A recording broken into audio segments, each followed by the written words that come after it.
Сайн байцгаана уу сонсогчдоо. Өглөө өдөр оройн мэндийг хүргэе. За Sean Combs-ийн шүүх хурлын үргэлжлэлийг та бүхэнд хүрэхэд бэлэн боллоо. За энэ удаагийн part 6 дээр Sean Combs-ийн туслах байсан David James, за бас Cassie-гийн ээж Regina Ventura, түүнээс гадна бол The Punisher гэдэг хочтой exotic бүжигчин, за мөн биеийн үнэлэгч залуугийн яриа, мөн Pederiгийн гэрт нэгжлэг хийсэн холбооны мөрдөгчдийн гэрчийн мэдүүлгийг та бүхэнд хүргэх болно. За нэлээд их шинэ мэдээллүүд багтсан дугаар болох бах. Өмгөөллийн тал болон прокурор ээлж дараалалаараа асуулт асуугаад тэрэнд нь одоо гэрчүүд хариулаад явж байгаа болохоор бас л одоо нэг сэдвээс нөгөөрөө гинт өсөрсөн маягаар жоохон эмх замбраагүй байж магадгүй. Гэхдээ CNN дээр тавигдсан байгаа мэдээллийг та бүхэнд болж өгөх юм бол орхигдуулахгүйгээр хүргэхийг хичээе. За 2011 оны 12 дугаар сард Sean Combs Cassie-г дуучин Kid Cudi-тэй болцож байгааг мэдсэн даруйда өмнө нь болохоор ингээд Cassie-д зарцуулсан мөнгөний хариуд $20,000 нэгсэн байгаа. За энэ мөнгийг нэхэмжилснийхээ дараа Sean Combs болохоор Cassie, Kid Cudi хоёрыг хоёулангийн занл хийсэн. За тэгээд ер нь бол нөгөө sex tape-ийг нь тараа нь олон нийтэд үзүүлнэ гэж сүрдүүлсэн гэж прокурорууд бол мэдэгдэж байгаа.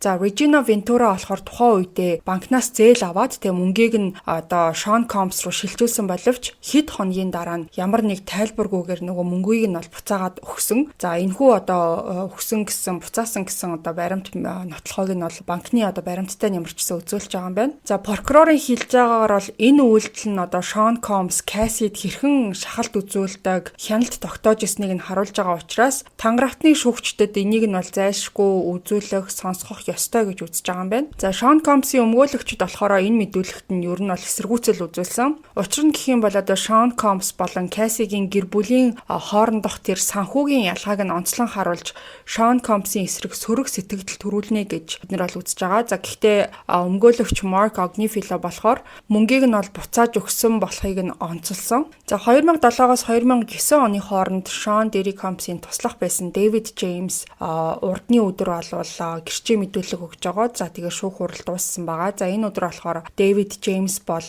эхлүүлсэн байгаа мэдүүлгээ бол үргэлжлүүлнэ. За ингээ энэ хүн бол Sean Combs-ийн хуучин туслахуудаас гэрчээр дуудсан анхны хүн. За мөн прокуроруудын дуудсан 7 дахь гэрч болж одоо орж байгаа. Sean Combs-ийн эгч нь бол өнөөдөр шүүх танхимд ирсэн. За харин хүүхдүүд нь ээж нь бол энэ өдөр одоо хараахан ирээгүй байсан. За нэг удаа бол James Sean Combs-ыг шөнийн цэнгэний газарт Cassie-тэй хамт одоо явцсан байх хооронд нь байранд нь бол компьютер дээр ажиллаж исэн тухайгаа дурдсан. За тэгээд тухайн орой болохоор Sean Combs гэрлүүгээ буцаж орж ирээд тэгээд шууд одоо James руу чиглэж хурж ирэнгүүтээ одоо компьютерийн хайлтыг нь төвхийг нь тэр чигт нь шалгаад за өөрийнх нь талаар болон одоо Cassie-г зодсон талаарх тийм худал нийтлэлүүд хэн бичсэнийг нь одоо шалахыг хүссэн баг. Тухайн оройноо болохоор Cassie одоо хинтээ Sean Combs-тай буцаж гэртээ ирээгүй. За тэгээ 2 хоногийн дараа Sean Combs бол түүнийг Cassie-д ингээд ойролцоох буудалж байгаа зочд буудалд нь хоол хүргээд өгөөч гэсэн ажлыг бол даалгасан ба. За тэгээ хоол хүргэж өгөхгүй нөгөө зочд буудалд нь очисон чинь Cassie өөрөө биш харин Sean Combs-ийн нэг ажилтнаа нь бол хаалга нээсэн. За тэгээд ер нь бол хөвчлэн Cassie өөрөө хаалга нээдэг байсан боловч өөр хүн хаалгыг нээхээр нь ер нь жоохон гайхаж хүлээж авсан гэдгээ дурдсан. За тэгээ Cassie бол тухайн зочд буудалд ер нь бол 7 хоног орчим байсан гэж гэрчилсэн.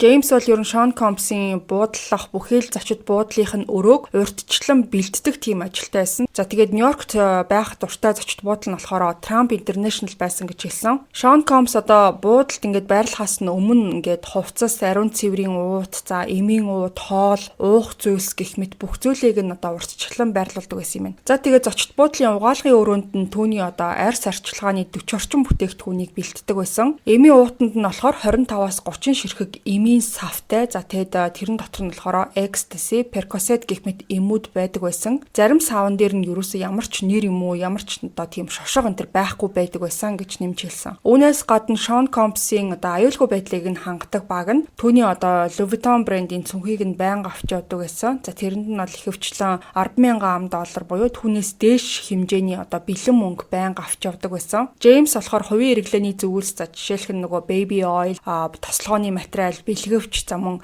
тэр бүхэн хэрвээ тутсан байх юм бол дахиж авахтаа Sean Combs-ийн цүнхэнд байгаа бэлэн мөнгнөөс нь хамгаалтын одоо албаар нь дамжуулаад нөхөн төлбөр авдаг байсан гэж мэдүүлсэн. За тэгээ Sean Combs аялж явж байхдаа ер нь бол ингээд ганцаараа явдаг байсан уу гэж асуусан чинь ноён Sean Combs хизээч ганцаараа хондоггүй байсан. За намайг ажиллаж авах хугацаанд бол ихэвчлэн одоо Cassie хамт хондог байсан ч гэсэн зарим өдрүүдэд болохоор өөр эмэгтэйчүүдтэй тэр бол хондог байсан гэж хэлсэн. За тэгээ тэр нэг өдрийн одоо түүхийг ярихдаа Sean Combs болохоор David James-ээс буудалж байгаа одоо зочд буудлынхаа өрөөрөө нь iPod-ыг нь бас нэмээд хоол авчрахыг бол хүссэн байгаа. Энэ үйл явдал болохоор 2008 онд Майамид болж исэн юм байна. За тэгээ зочд буудалд нь өөрт нь даалгасан имийг аваачид өгсөн чинь хаалгаа ерөөсөд бид нар тайлахгүй байсан. Тэгэхээр нь өөрт нь байсан нэг илүү түлхүүрээр хаалгыг нь онгоолоод за тэгээд харсан чинь Casey болохоор орон дээр хөнчлөө нөмөрсөн ямар ч хөдөлгөөнгүй дээшаараа хөвтөжсэн. Тухайн үед болохоор Sean Combs усанд орж исэн. За тэгээ өрөөнд болохоор өөр бас нэг нүцгэн эрэхтэй байсан гэж байна. Энэ талаар дараа нь бол James Sean Combs эсвэл одоо Casey-тэй ерөөсөө ярьж байгаагүй. Яагаад гэх юм бол энэ ийм зүйл одоо нэг хувийн одоо хэд хувийн шинжтэй асуулт асуух ч юм уу тиймэрхүү зүйл ярилцах нь түүний одоо ажлын нэг хэсэг биш байсан гэж мэдүүлсэн. За тэгээ David James бол ажиллаж авах хугацаанд Sean Combs мансууруулах бодис хэрэглэж найз нөхдөдөө ч гэсэн өгдөг байсныг нь харсан гэж мэдүүлсэн. Тухайн үедээ болохоор James One Stop гэдэг нэртэй хүнээс хөвчлэн одоо Sean Combs мансууруулах бодис авчруулдаг байсан. За тэгээд ажилтаа үедээ бол Percocet тогтмол хэрэглэдэг. За харин орой шөнийн цагаар болохоор Ecstasy-г илүүд үздэг байсан гэж ойлгож исэн талаараа David James мэдүүлсэн. За үүнээс гадна бол нэг үйл явдлын талаар David James нэлээд одоо тод онцолж дурдсан. За тэр нь юу байсан гэхээр Sean Combs-ийн одоо карьерийн бугуйч нь алга болсон болохоор хамгаалтын баг нь одоо өөрийнх нь болон тухайн үеийн найз бүсгүйгийнх нь бүх эд зүйлсийг нэгжсэн талаар бол мэдүүлсэн. Тухайн үед бол James энэ бүх нэгжлэхийг эсэргүүцэх одоо өөрөө тийм ирэхгүй юм шиг санагдчихсэн талаараа дурдсан. За тэгээ энэ карьерийн бугуйчнаас гадна өөр бас Sean Combs-ийн эд зүйлс нь алга болж исэн тохиолдлуудад James бол өөрийгөө гин буруугүй гэдгээ батлахын тулд холбооны мөрдөх товчоонд ажиллаж исэн гэж өөрийгөө танилцуулсан нэг хүний хийсэн lie detector test гэж байдаг шүү дээ. Одоо нөгөө үнэн худлыг шалгах тийм төхөөрөмж байдаг. За тийм төхөөрөмжийг бол давж исэн талаараа ярьсан. За тухайн үед бол энэ нь James-д маш тийм дарамттай санагдчихсэн талаараа хэлсэн. За тэгээд 2 удаа ийм lie detector test-ээр орж исэн. За гэхдээ аль тохиолдолд нь James-ийн хариу нь зөрчилгүй гарч исэн юм байна. За ингээд одоо өмгөөллийн талаас Mark Agnifilo сөрөг байцаалт хийж эхэлсэн. За James бол нэг удаа Sean Combs-ийн хамгаалагч D Rock гэх хүнтэй хамт хоол авахаар нэг хоолны газар хамт явсан тухайгаа ярьсан. Mel Diners гээд хоолны газар явж очисон чинь за Sean Combs-ийн одоо баг нэг өрсөлдөгч гэх юм уу ер нь бол нэг дургу гэж хэлж болохоор Suge Knight-ыг тухайн хоолны газар одоо харсан байгаа. За тэгээ нөгөө D Rock гэдэг хүн нь болохоор Suge Knight-тэй одоо очиж хэдэн хоорондоо олол солилцсон. Дараа нь тэгээ тэр хоёр болохоор хоолоо захиалчаа. За тэгээд Sean Combs-ийн гэрлүүн одоо буцаж очсон. За тэгээ буцаж очиод нөгөө Mel Diners гэдэг хоолны газар Suge Knight-ыг харсан талаараа бол Sean Combs-тай хэлсэн баг. За тэгсэн чинь Sean Combs болохоор James хамгаалагчийг дагуулад буцаад нөгөө хоолны газар очино гэж хэлсэн. За тэгээ тэд нар болохоор ингээд буу зэвсгээ бэлдээд одоо бодол хоорондоо буудалцах гэсэн юм уу ямар нэг байдлаар маргалдаан сөргөлдөөн үүсгэж гин гэдгийг бол Casey мэдснийхээ дараа уйлаад түүнийг одоо ингээд болиулах гэж нэлээд оролцсон талаар бол James хэлсэн. Sean Combs болохоор тухайн үед 3 гар буу барьсан. Одоо тийм машины арын суудалд сууж явсан. За тэгээ буцаад нөгөө хоолны газар яваад очисон чинь Suge Knight бол тэр газараас явцсан байсан. За тэгээ энэ явдал нь бол David James-ийн хувьд анх удаа ингээд өөрийгөө маш тийм аюулд орсон байгаагаар мэдэрчээсэн талаараа дурдсан. За тэгээ тийм болохоор удаачгүй David James бол ажлаас гарах хүсэлтээ өгсөн. Тэгсэн чинь орлож ажиллах хүнийг сурахын тулд 6 сар одоо үлдээчээ гэсэн саналыг тавьсан баг. За тэгээд тэр бол 2009 оны 5 сард Sean Combs-ийн компанид нь бол ажиллахаа болсон. За тэгээд Mark Agnifilo болохоор David James-ээс тухайн үед хоолны газар руу одоо буцаад явж явах үеэр арын суудалд одоо Sean Combs сууж явах үед ямар нэг зүйл хэлсэн үү эсвэл ямар нэг зүйл чи асуусан уу гэсэн чинь ер нь бол надаас ойрхон зайтай ингээд 3-3 буутай хүн сууж байхад би бол ямар нэг зүйл хэлэх эсвэл ямар нэг зүйл асуух сонголт надад байна гэж би бодоагүй гэж хэлсэн. За тэгээд David James бол Sean Combs-ийн туслах болохоосоо өмнө түүний үүсгэн байгуулсан Sean John гэдэг хувцсны брэнд нь бол айгүй тийм дуртай түүний бол шүтэн бишрэгч байсан гэдгээ хэлсэн. Тэгээ ер нь бол ингээд Sean Combs-ыг амжилтанд хүрсэн, за өөрийнхөө хүчээр ингээд бизнесээ босгосон, гайхалтай маркетингийн авьяастай хүн гэж боддог байсан гэдгээ хэлсэн. Тэр бол өөрийгөө би ноён Sean Combs-ыг одоо бизнесийн талаас нь их хүндэлдэг байсан гэдгээ хэлсэн. За тэгээ сөрөг байцаалтын үеэр бол одоо David James, Sean Combs-тэй аялсан аяллуудын талаар бол байцаасан байгаа. За өмгөөлөгч Mark Agnifilo тэдгээр одоо аяллууд нь хувийнх байсан уу эсвэл одоо тийм ажлын чанартай байсан уу гэж асуусан чинь James хариулахдаа за хувийн болон ажил амьдралын тийм одоо холилдсон юм шиг тиймэрхүү төрлийн аялал байдаг байсан. Ер нь бол тэр бүхнийг ажлын холбогдлолтой аяллууд гэж бол хэлж болно гэж хэлсэн. Тэр амралтаар явахдаа ч гэсэн ажилтдаг хүн байсан гэж James бол нэмж дурдсан. За тэгээ Sean Combs-ыг ер нь ингээд олон нийтийн газар явах үед нь хүмүүс бол түүнийг ингээд байнга бүчдэг, за гарын үсэг авахыг хүсдэг. Ер нь бол ингээд ойроос уулзах гэж маш их оролддог байсан гэж David James хэлсэн. За тийм үед Sean Combs ээлдэг ханддаг байсан уу гэж Mark Agnifilo асуусан чинь би бол ноён Sean Combs-ыг ээлдэг гэж бол хэлэхгүй гэж хариулсан. Ер нь бол хаанч явсан гэсэн Sean Combs гарын үсэг ерөөсөө зурдаггүй байсан. За ихэнх тохиолдолд түүний одоо багийн гишүүд нь фэнүүдэд нь илгээх гарын үсгийг зурх тийм үүргийг нь бол хүлээдэг байсан гэж хэлсэн. За David James бол ихэнх тохиолдолд Sean Combs-тай хамт явахдаа хоёр дахь машинаар одоо дагалдан явдаг байсан гэж хэлсэн. Аюулгүй байдлын үүднээс Sean Combs-ыг дагаж авах хоёр дахь машин бол байнга байдаг байсан. За энэ нь бол одоо хин нэгэн гинт ойртох ч юм уу те халдлах хийхээс сэргийлэх зорилготой байсан юм. За David James-ийн өөр нэг онцолж дурдсан асуудал нь юу байсан гэхээр Sean Combs-ийн туслах нь 24 цаг тасралтгүй ажилласны улмаас шингэний дутагдалд орж эмнэлэгт хүргэгдсэн тухай бол ярьсан. За ажил бол хүнд хэцүү байсан ч тэр бол өөрийгөө бүх зүйлд бэлтгэлтэй байсан. Заримдаа одоо энэ бүх зүйлийг хийж байгаадаа өөрөө бол дуртай байдаг байсан талаараа ярьсан. За тэгээ Sean Combs-ийн хамгаалтын багийнхны дунд нь болохоор ядарсан гэсэн үгтэй төстэй үг юу вэ? Халагдсан гэх тийм одоо нэг хэл зүг бол байнга хилэгддэг байсан гэж James бол дурдсан. За энэ нь юуг илэрхийлж байна гэхээр Sean Combs-тай ажиллаж байх үеэр хэрвээ хин нэг ядарсан талаар дурдах юм бол өөрийгөө халагдсан тооцоорой гэсэн тийм нэг утгатай одоо яриа бол тэдний хооронд байнга уранддаг байсан юм байна. За түүнээс гадна бол одоо David James гэдэг хүн чинь Sean Combs-ийн ингээл бүхий л одоо хувийн эд зүйлсийг нь байнга бэлтэж явах шаардлагатай байдаг. Бүх зүйлд нь одоо нааш цаашаага гүйдэг тийм хүн байсны хувьд бол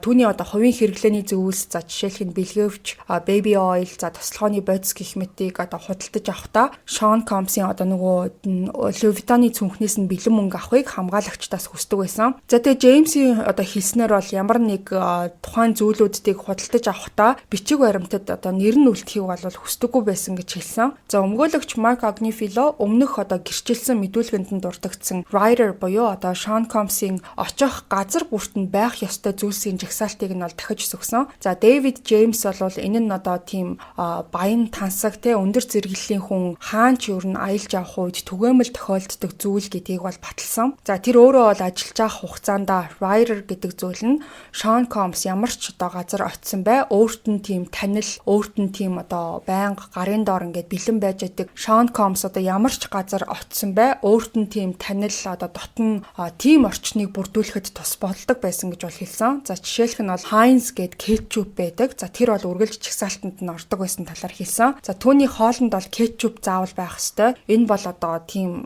байнга өөрт нь тийм танил орчин бүрдүүлэх хэрэгсэл байсан гэж James хэлсэн. За тэгээд бусад зүйлүүд болох одоо хувцас, за ариун цэврийн уут, эмийн уут, хоол, ундаа, цэвэр ус, зочд буудлын угаалгын өрөөнд нь 40 орчим одоо арьс арчилгааны бүтээгдэхүүн, хувийн хэрэглээний одоо зүйлсийг нөөцлөхдөө мөн хамгаалтын багт хандаад мөнгөө одоо гаргуулж авдаг байсан гэж ярьсан. За тэгээд ажиллаж авах хугацаанд нь бол Sean Combs-ийн багийнхныхын дунд эв найрамдалтай уур амьсгал байдаг байсан. Bad Boy Records бол нэг гэр бүл гэдэг үгийг бол байнга хэлдэг байсан гэж гэрчилсэн. За Sean Combs-ийн ээж нь хүртэл нэг удаа David James-ийг хүмүн гэж дуудсан талаар дурссан. За тэгээ Mark Agnifilo болохоор David James-ээс Sean Combs-тай ажиллаж байх үед бол ямар нэг одоо эрхэм зоригтой юм шиг санагддаг байсан уу гэж асуухад түүнийг жаргалтай, за тухайн өдрийн ажилд бэлэн байлгах нь миний одоо гол зорилго байсан гэж бол хариулсан. За тэгээ сөрөг байцаалтын үеэр David James нэг удаа Sean Combs-ийн одоо тоогоочийн нэгтэй маргалцсан тухай за тэгээд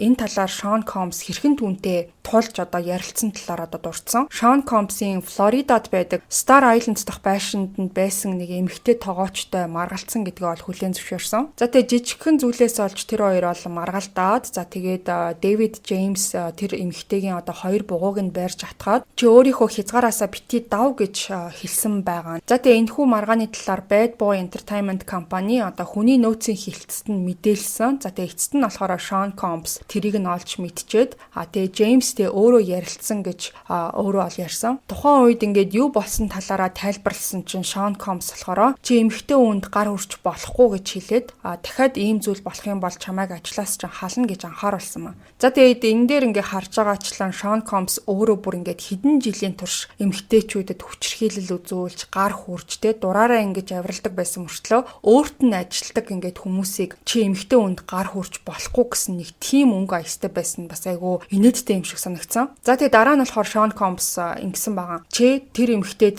зурвас бичээд за тэгээд нэмээд бас түнд бэлэг өгөх тийм ажлыг бол David James-д даалгасан. За тэгээд хэлснийхэн дагуу бол тухайн эмэгтэйд одоо уучлал хүссэн зурвас за тэгээд бэлэг өгсөн. За тэгээд тухайн эмэгтэй бол уучлсан гэж. За ингээд David James-ийн өгсөн одоо гэрчийн мэдүүлгийг одоо гол хэсгүүдийн та бүхэнд ямартаач хүргэлээ. За дараагийн хэсэг рүү оръё. За прокурорууд бол Casey Venturaгийн ээж Regina Ventura гэрчээр дуудаж за прокурор Emily Johnson түүнийг бол байцааж эхэлсэн байгаа. За хүмүүс бол энэ Casey-гийн ээж Regina Venturаг нэлээд олон юм ярих байх гээд бас нэлээд их тийм хүлээлттэй байсан. За гэхдээ харамсалтай гэж барыг хэлж болохоор Regina Ventura бол 30 минутын гэрчийн байцаалт өгөөд за тэгээд гэрчийн судлаас бол буусан юм байна. За тэгээд прокурор Emily Johnson Regina Venturagаас Sean Combs-ийн зургийг нь хариулаад энэ хүнийг таних уу гэж асуусан. За түүнийг хэрхэн таньдаг вэ? Яаж мэддэг вэ гэж асуусан. За тэгсэн чинь Regina Ventura тэр миний охинтой үргэлжижсэн гэж хариулсан. За тэгээ үргэлжлүүлж тэр Sean Combs-тай 2006 онд одоо Bad Boy Records гэрээ байгуулснаар анх танилцчихсан талаар дурдсан. Охин нь Нью-Йорк хотод Sean Combs-тай болцож эхэлснээс хойш тэр бол жилд 3-4 удаа л түүнийг хардаг байсан гэж ярьсан. Casey Sean Combs-тай хамт Калифорнид нүүж очсны дараа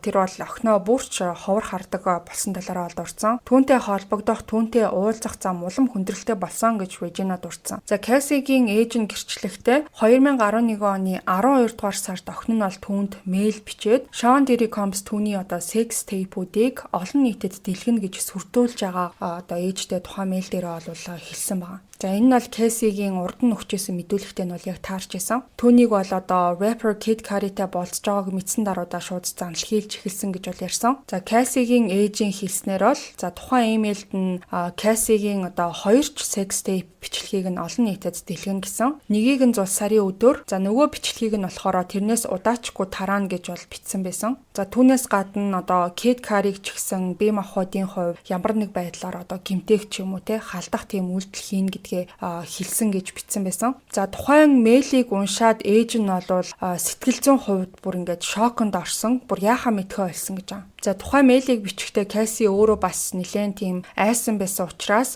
Veronica Bank хуурамч одоо тийм аккаунт ашиглаж мэйлийг бол илгээсэн байсан. За тэгээ ээж нь хэлэхдээ би энэ бүхнийг юусоо бүрэн ойлгож чадаагүй. Sex tape гэдэг намайг маш их цочирдуулсан. Нөгөө хүнийг нь огт танихгүй ч гэсэн охинд минь ямар нэг хор хүнөөл учруулах гэж байгааг нь бол ойлгосон гэж Regina Ventura хэлсэн. За нөгөө нэг хүн гэдэг нь болохоор Kid Cudi хэлж магадгүй. За тэгээ өмнөх өдрийн одоо Casey-гийн ярьсан гэрчийн мэдүүлгийг хэдүүлээ эргээд сөхөөд харах юм бол Sean Combs надтай ярьж байхдаа надад байгаа бичлэгүүдийг олон нийтэд цацна гэж хэлж намайг болон Kid Cudi-г хорлоно гэсэн тийм зүйл ярьсан. Тухайн бичлэгүүд нь Freak Office-ийн үеэр бичиж авсан бичлэгүүд байсан. Sean Combs надад Kid Cudi-гийн машиныг нь гэрийнх нь гадаа дэлбэлнэ гэж занл хийсэн. Тэр зүйл нь яг үнэхээр боддоор болсон гэж мэдүүлсэн байгаа. За тэгээ тухайн одоо олон нийтэд тараана гэж сүрдүүлж ийсэн мэйлнийх нь дараахан Sean Combs одоо ээжтэй нь холбогдсон баг. За тэгчээд танаа охинд чинь би 20,000 орчим доллар зарцуулсан. Тэгээ одоо танаа охин чинь Kid Cudi-тай ингээд холбоотой болцсон үерхэж байгаад нь бол би маш их ууралчин гэдгийг хэлсэн баг. За тэгээ удаагүй Regina Ventura болохоор нөхөртөөгөө хамт ингээд одоо зээл аваад тэгээд тэр мөнгийг нь бол буцааж ингээд Sean Combs өгөхөр болсон юм байна.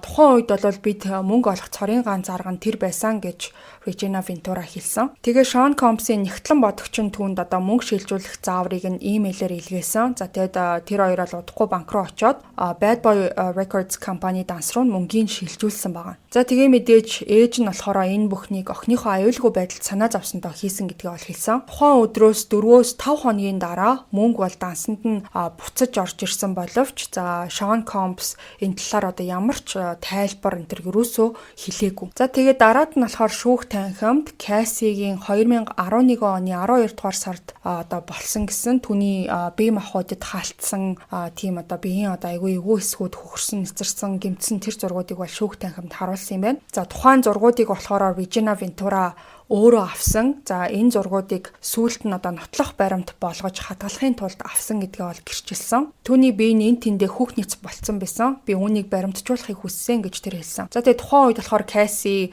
Sean Combs намайг зодсон гэдгээ одоо ээжтэй хэлсэн юм байна. За тэгээд нэг өрөвдөлтэй ч гэж хэлэх үү ямар тач ингээд тухайн 2011 оны 12 дугаар сард ингээд хамгийн анх Sean Combs намайг зодчлоо гэд охин нь хурж ирэхээс өмнө ерөөсөө ямар нэг байдлаар ингээд ээжтэй одоо задуулж исэн ч юм уу ямар нэг байдлаар ингээд шахалтанд орсон амьдрал нь айгүй хэцүү байгаа талаараа нэг ч удаа дуулгадаггүй байсан гэдгийг бол хэлсэн. Тэгээд тэрнээс өмнө болохоор Cassie одоо Sean Combs машин дотор одоо задуулж исэн тийм үйл явдал болсон. За тэгээд тэр мэдээг болохоор Cassie-гийн ээж нь сони эвлэлээс олж уншичаад тэгээд Cassie руу залгаад ингээд чамайг зодсон юм уу ингээд Sean Combs зодсон талаар ингээд мэдээ сошиал даяар гарцсан байна гэдгсэн чинь тэр хүн чинь би бишээ тэгээд тэр зодсон энэ төргээд байгаа хүн Sean Combs юусоо биш энэ төргээд ээжээсээ ол ингээд шууд нуугаад өнгөрчихсэн маа. За тэгээд Regina Ventura 2016 оны 8 сард охиныхоо одоо 30 насны төрсөн өдрөөр нь Лос Анжелест Cassie болон Sean Combs хоёр дээр очисон тухайгаа ярьсан. За тэр үеэр бол Sean Combs Cassie-гийн гар утсыг нь одоо булаагаад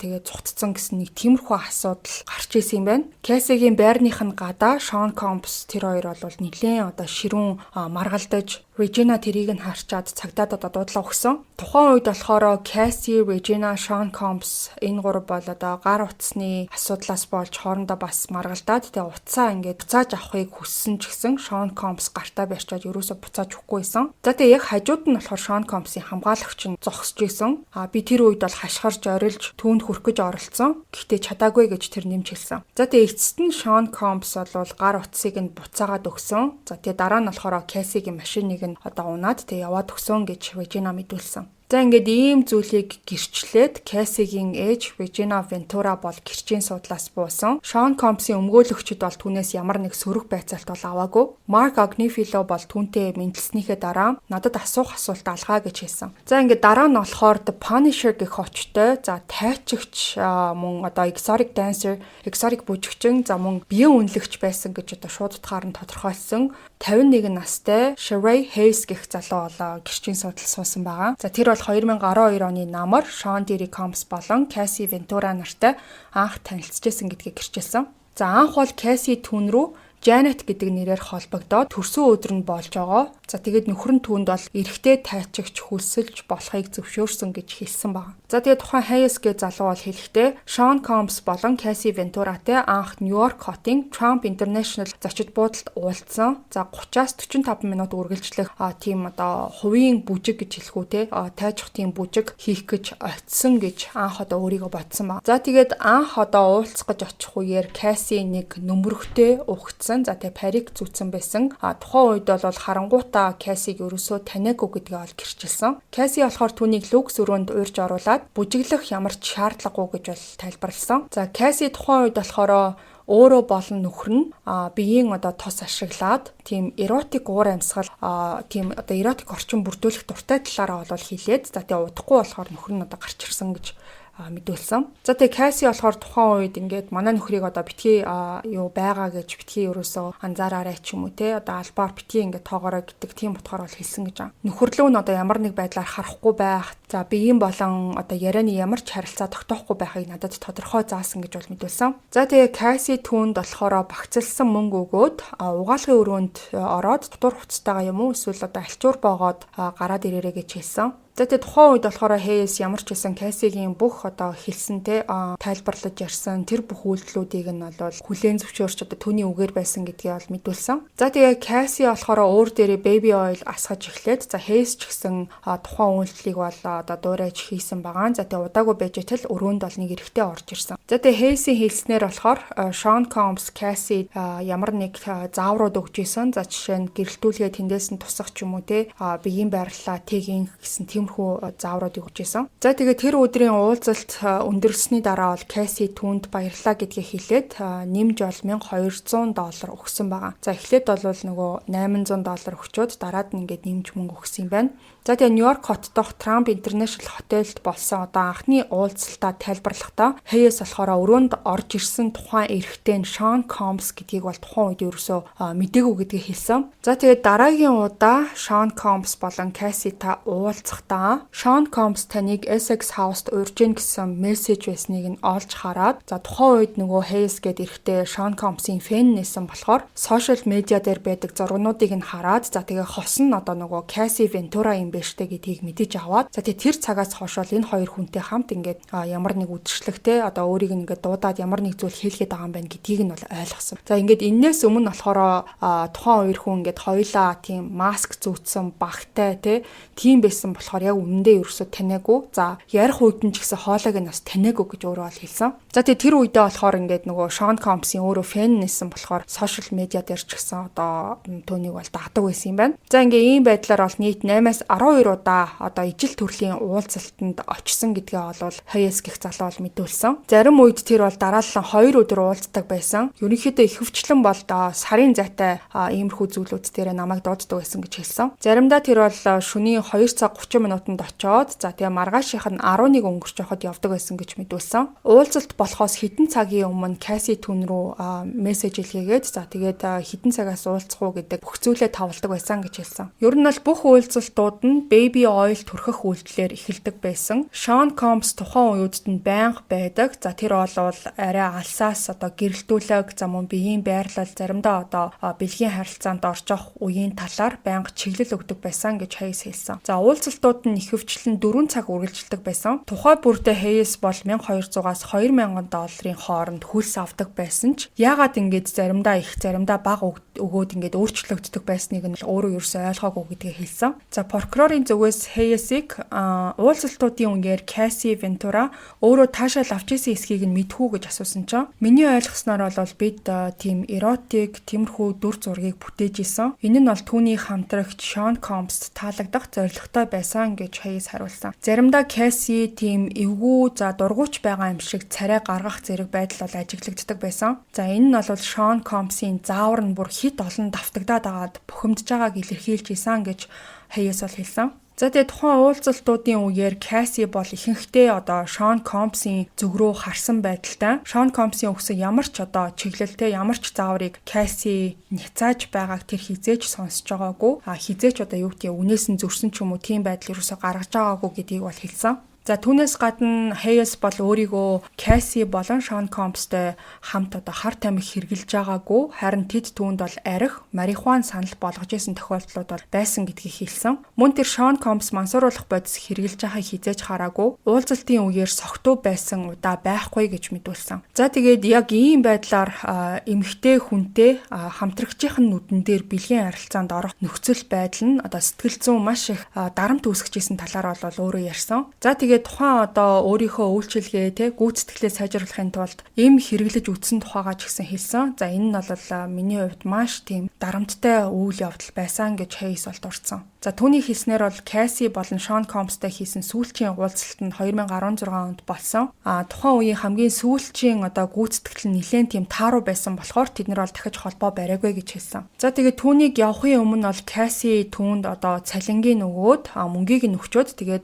бидний харилцааг ингээд нууцалж хувийн орон зайг хүндэтгсэнд баярлаа гэж хэлээд явуулсан байна. За тэгээд дараа нь бол өмгөөллийн талаас сөрөг байцаалт бол эхэлсэн. Өмгөөллийн талаас бол Xavier Donaldson асуулт асууж одоо Hayes хариулсан байгаа. Hayes бол тухайн үед өөрийгөө Cassie Venturaтай ийм харилцаанд орж байгаа одоо цорын ганц хүн гэж боддог байсан. Өөрт нь бол маш тийм онцгой мэдрэмж төржсэн гэдгээ бол хүлээн зөвшөөрсөн. За тэгээд Donaldson болохоор Hayes-ийг Cassie-д жоохон тийм сэтгэлтэй ч юм уу өөрт нь тийм таалагддаг. Тиймэрхүү болсон байж магадгүй юу гэж асуухад Hayes бол тэрийг нь үгүйсгэсэн. За тэгсэн чинь нөгөө Donaldson болохоор прокуроруудтай хийсэн уулзалтын баримтаас нь иш татаад Hayes тэдэнд болохоор ингээд Cassie жоохон сэтгэлтэй болсон тухайга хэлжсэн гэж бол дурдсан. За тэгсэн чинь Hayes болохоор энийг нь одоо үгүйсгээд тухайн үеийн одоо ярилцсан зүйл нь жоохон утга агуулгын хувьд зөрчилдөөнтэй санагдсан байж магадгүй, жоохон буруу ойлголт төрүүлсэн байж магадгүй гэж бол тайлбарлаж хэлсэн. Тэр бол өөрийгөө Cassie-тай хизээч хувийн харилцаатай байгаагүй гэдгээ бол мэдүүлсэн. Уулзалтын өмнөх богино хэмжээний ярианаас өөрөөр бол хувийн байдлаар хизээч одоо ярилцаж яриа өрнүүлж байгаагүй гэж тэр нэмж хэлсэн. За түүний хэлснээр бол туршлагатай тайчигч хүний хувьд тэр бол үргэлж орчин тойрондоо хүмүүстэй одоо анхаарал хандуулж тухайн нөхцөлд хүмүүс өөрсдийгөө тухтай мэдэрч байгаа эсхийг нь харж ээж одоо ажлаа үргэлжлүүлдэг байсан гэдгээ бол хэлсэн. За тэгээд Cassie болон Sean Diddy Combs-тэй уулзж байгаа хугацаанд бол бичлэг хийгдэж байгаа, за эсвэл хүчирхийлэл үйлдэгдэж байгаа зүйлийг огт харж байгаагүй гэж бол хэлсэн. Тэгээд тухайн үед тэр хоёртой хамт байхдаа харсан цорын ганц мансууруулах бодис нь марихуан байсан гэж бол хэлсэн. За тэгээ Cassie-г одоо мансууруулах бодисны нөлөөнд автсан байгаа юм шиг тийм байдалтай одоо тийм манарсан ч юм уу, согтуу юм шиг байгаа ч юм уу ингээд ямар нэг байдлаар одоо оюун санааны өөрчлөлттэй байгаа юм шиг тийм зүйлийг хизээч анзаарч байгаагүй гэж бол мэдүүлсэн. За ингээ ямар ч тач Xavier Donaldson гэдэг хүний асуултуудад бол Hayes иймэрхүү байдлаар хариулсан. За ингээд тайчигч, exotic бүжигчин Sherry Hayes гэх хүний гэрчийн мэдүүлэгний одоо гол хэсгүүд ямар ч тач нүрээ дууслаа. За дараа нь гэрчийн судалд Америкийн нэгдсэн улсын дотоодын аюулгүй байдлын мөрдөн шалгах газрын тусгай эйжент Gerard Gannon гэдэг хүн бол суусан байгаа. За энэ хүн бол прокуроруудын дуудсан 10 дахь гэрчин байна. За энэхүү Gerard Gannon гэдэг хүн бол Miami хот дахь үндэсний аюулгүй байдлын хэлтэст харьяалагддаг. Өмнө нь болохоор хүний 8-ны хэрэгүүд дээр ажиллаж байсан тийм туршлагатай хүн юм байна. За та бүхэнд сануулж дуртахад бол 2024 оны 3 сард HSI Sean Diddy Combs-ийн Los Angeles болон Miami Beach дэх байшингуудад нэгжлэг хийж 9-р сард Нью-Йорк хотод Combs-ыг бол баривчилсан. Gannon-ы хэлснээр 2024 оны 3 сарын 25-нд болсон Miami Beach дэх байшингийн нэгжлэгийн газар дээр нь бол тэр ахалж исэн гэдгийг хэлсэн. Тухайн нэгжлэг нь хүний 8-ны одоо мөрдөн байцаалттай холбоотой байсан учраас түүний хэлтэст тухайн ажлыг бол даалгасан гэдгийг Gannon мэдүүлсэн. За тухайн одоо Sean Combs-ийн үйл хөдлөх нь нэлээд одоо том хэмжээтэй байсан болохоор 80-аас 90 хууль сахиулах байгууллагын ажилтан нэгжлэгт бол гар бие оролцсон юм байна. За гэр нь болохоор 20,000 гарыг квадрат фут хэмжээтэй. За үндсэн орон сууц зочны байшин бас байсан. За нэгжлэгийн баг бол тусгай хамгаалалттай хэсгүүдийг ч гэсэн одоо орж үзэх шаардлагатай байсан болохоор 25 тусгай ажиллагааны ажилтан байшинд бол нэвтрээд дотоод орчныг аюулгүй хэсгийг шалгасны дараачаас бол хайлтууд эхэлсэн гэж ярьсан. За ямар нэг байдлаар зэвсэг барьсан тийм хамгаалтын ажилчдтай тааралдах магадaltaй байсан болохоор урьдчилан бэлтгэлтэй байсан гэж Gannon хэлсэн. За мөн Sean Combs-ийн эдлэн газраас шууд усан замаар гарах боломжтой байсан болохоор оргон зайлах магадaltaй этгээдүүдийг сэргийлэх үүднээс агентууд бол завин дээр бас байрлсан байсан гэж бол мэдүүлсэн. За нэгжлэг бол тухайн өдрийн орон нутгийн цагаар 15 цагаас хойш эхэлсэн. За ер нь ийм ажиллагаа бол өглөө эрт хөвчлэн 6 цагт эхэлдэгч тухайн үед болохоор Sean Combs явсны дараа эхлүүлэхийг шийдсэн юм байна. Тухайн өдөр болохоор Sean Combs гэр бүлтэйгээ хамт аялалд гарахаар төлөвлөсөн байсан гэж Gannon хэлсэн. За тэгээд тангарахтны шүүгчдэд Sean Diddy Combs-ийн Miami Beach дэх байшингийн одоо эвдэлсэн байсан урд хаалганы одоо зургийг нь үзүүлсэн. Тусгай эйжент Gannon-ы мэдүүлснээр эйжентүүд болохоор өөрсдийн машиныг ашиглаад хаалгыг нь одоо мөргөж дотгошоо нэвтэрсэн байна. За энэ нь болохоор нэгжлэг хийх үеийн хамгийн хурдан, хамгийн аюулгүй арга байдаг учраас яг тэр одоо журмын дагуу гүйцэтгсэн тийм бол үйлдэл байсан гэдгийг тайлбарласан. За мөн түүнээс гадна тангарахтны шүүгчдэд Sean Diddy Combs-ийн Miami Beach дэх байшингийн унтлагын өрөөний шүүгэнээс олдсон эд зүйлсийн зургийг бол үзүүлсэн. За тэрэнд нь бол одоо өндөр өсгийтэй гутал, секс тоглоомууд, за мөн baby oil, дотор хувцас зэрэг зүйлсийг олсон гэж мэдүүлсэн. За мөн AR-15 винтовын дээд болон доод хэсгүүд илэрсэн гэж хэлсэн. За тухайн AR-15-ын нэгийг ямар үйлдвэрлэгч хийснийг тогтоох боломжгүй байсан гэдгээ ол хэлсэн. За тэр бол нотлох баримтын уутанд хийсэн AR-15 винтовын дээд хэсгийг тангарахтны шүүгчдэд бол үзүүлсэн. За тэр бол эрзэнэн бэлийн өмсөд зэвсгийн аюулгүй байдлыг хангах үүднээс тэдгээрийг бэхэлсэн зиптэй гэдгийг нь бол тайлбарлсан. За мөн шүүгээний доод хэсэгт нь болохоор боломжтой 2 магазин байсан гэдгийг бол мэдүүлсэн. За тэгээд тэр зүйлүүдийн болохоор сериал дугааруудыг нь тэр чигт нь арилгацсан байсныг нь бол маш ойроос авсан тийм зургаар бол харуулсан. Эйжент Gannon хэлэхдээ зэвсгийн эзэмшигчийг сериал дугааргүй нөхцөлд тогтоох хэцүү байдаг. Заримдаа ийм тохиолдолд эзнийг бол олох ямар ч боломжгүй болдгоо гэж мэдүүлсэн. Sean Diddy Combs-ийн хувцсны шүүгэнээс олдсон AR-15 винтовуудыг урд нь бол ингээд бүрэн автомат зэвсэг болгон ашиглаж болох байсан ч HSI нэгжлэг хийх үед бол хамгаалалтын гормын тохируулга нь хагас автомат дээр тохируулсан байсан гэж хэлсэн. Ерөнхийдөө одоо үйлдвэрээс хагас автомат байдлаар хийгдсэн AR-15 винтовууд дээр бүрэн автомат гормын заагч байх ёсгүй гэж Gannon хэлсэн. За тэгээд тухайн байшингийн мастер унтлахын өрөөний шүүгэнээс олдсон зүйлсийг бол өөр нэг зургаар тангарахны шүүгчдэд бол үзүүлсэн. За ингээд ийм байдлаар ямар ч тач энэ өдрийн шүүх хурал бол ерөнхийдөө өндөрлсөн байгаа. За энэ өдрийн маргааш бол одоо өнөөдрийн энэ яригдж байгаа дотоодын аюулгүй байдлын тусгай эйжент Gerard Gannon гэх хүний одоо байцаалт нь бол дахиад үргэлжлэх юм байна. За мөн прокурор Maureen Comey-гийн хэлснээр Cassie-тэй 2011 онд маш богино хугацаанд үргэлжлэжсэн rapper Kid Cudi шүүх хуралд бол гэрчээр оролцохоор төлөвлөгдсөн байгаа гэдгийг бол хэлсэн юм байна. Тусгай эйжент Gannon-ы дараагийн гэрчин клиник сэтгэл зүйч Dawn Hughes байх талаар бол Maureen Comey хэлсэн байгаа. За ингээд ямар ч тач дараагийн дугаараар Kid Cudi-гийн гэрчийн мэдүүлгийг та бүхэнд хүргэнэ. Олонний танил алдартай хүн ирж байгаа учраас ер нь бол маш их хүмүүсийн анхаарлыг татсан өдөр болсон байсан. За мэдээлэл нь ч гэсэн нэлээд сонирхолтой байсан. Та бүхэн сувгатаа subscribe дараад хонхоо итгэжүүлээрэй. Хэдүүлээ Kid Cudi-гийн гэрчийн мэдүүлгээр эргээд уулзъя.